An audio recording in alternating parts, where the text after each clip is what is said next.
This is a quick video about the internal buffer that exists in the 92A1 and how it does not exist in the other 92 platforms.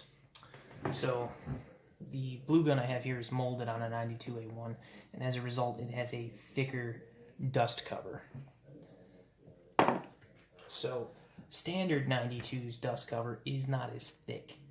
This is what results in the difference in holster compatibility between the M9A3, the Elite LTT, the M9A1, the Vertex, stuff like that. They don't play nice with holsters that are designed for those guns when you try to put a 92A1 or 96A1 in there, because this portion is wider. That having been said, there is still a small recess right here within the frame. That recess is not a frame buffer. In a 92A1 or 96A1, this space would be blue. That's the internal frame buffer.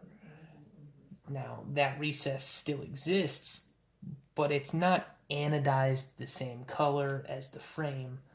It's not hidden. It's not a frame buffer. That's just a portion of the frame. To illustrate this point, this is an M9 frame. You'll notice the same recess exists on the M9 frame. M9s were developed long before the 92A1, long before the 96A1, the 90-2. So that recess is still present right here. So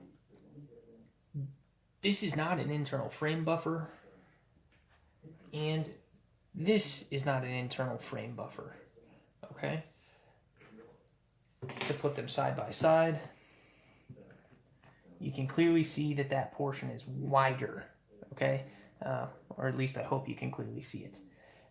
If you look at the Elite LTT video that I did a while back, you'll notice that the 92A1, because it is thicker, does not fit into the holster for the A3 very well.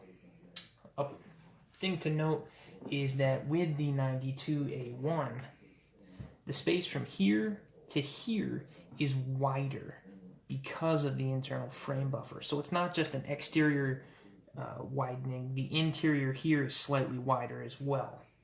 So the slide, this portion reciprocates back and forth, riding in this channel, right?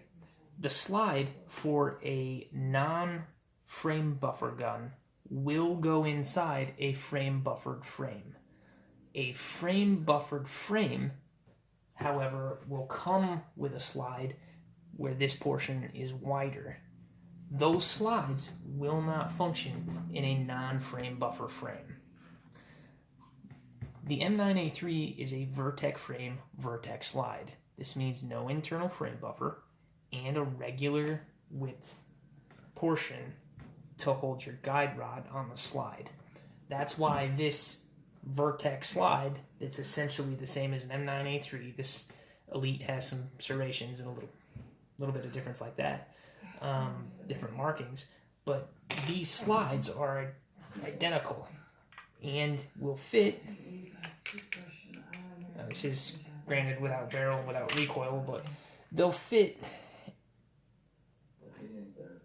into the frame right here. If the Vertex slide was designed for a gun that had an internal buffer, this would not go back and forth within the frame. That wouldn't be possible because this would be too wide. Okay? So the other thing is